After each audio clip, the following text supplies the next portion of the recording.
at the beginning for me is something that I think is really what is the heartbeat of the project when you move forward. And a lot of times when you move forward into the iteration and prototyping and some of the design phases that you go through, you need to actually refocus back and see what the empathy was that actually got you started. So I had just finished designing this big MR scanner, and I was very proud. I think I had worked on this thing for probably about 2 years. So I went to see it in its actual environment in the hospital. So I was just running through this hospital to check out my new product that I had just finished, and ran in and was, with my baby, and I was just a proud papa. And I remember walking out and I was standing in the hallway, and this is kind of what I saw down the hallway. I saw this young family coming down the hallway, and I'm just standing in the hallway, and they're coming toward, and I can tell as they get closer, the little girl is weeping.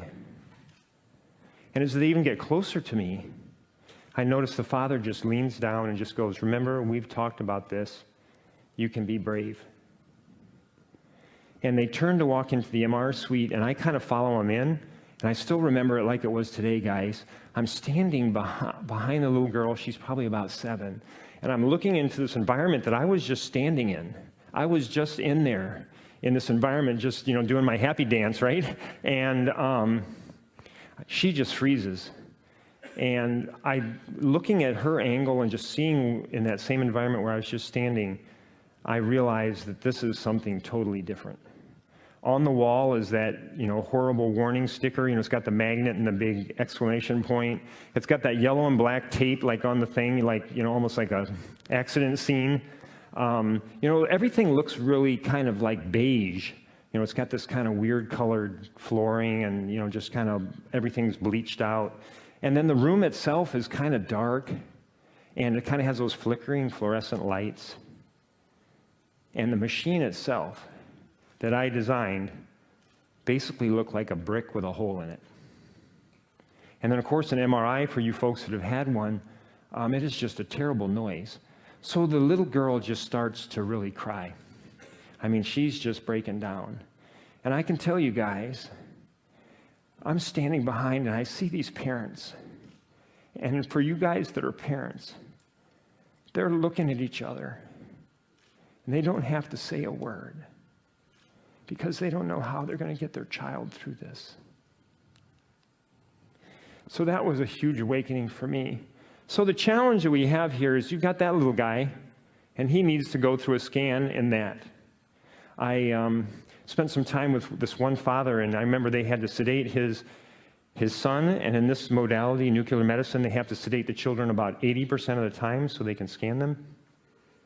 And he was carrying his little boy out to the parking lot because he had had sedation, and I'm walking out with him just to thank him, and all of a sudden he just stops, and he's got this kind of weird look on his face, and I'm like, "What's up?"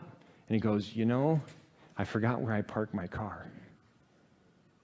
Why do you think he forgot where he parked his car?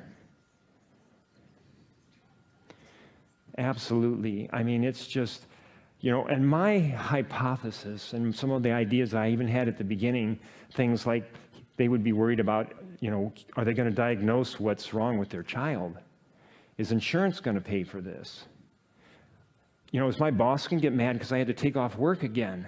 All those things that I thought he would be worried about and the family would be worried about, their number one thing was, how am I going to get my child through this? So this is where we started, and I just thought I'd throw this in. It's kind of a cool picture. This is our first brainstorming session at a local daycare. That's kind of cool. And you guys probably notice here some of my very young designers, even younger than some of the high school kids that came up here. I went to the source. And what was really neat about this one, I remember this little boy in the white there. And he was actually had the crayons, and he was actually just sticking them in the cracks.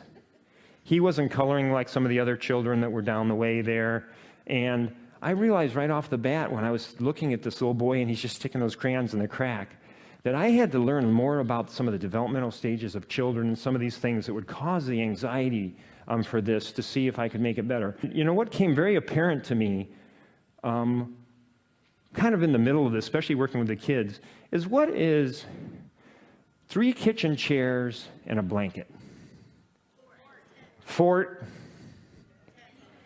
castle, boat, shelter, truck, you name it, it's everything. And how long will they play with it? Forever.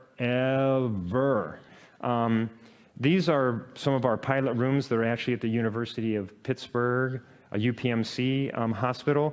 And this one right here, this one actually is the same machine as you saw that was the stapler.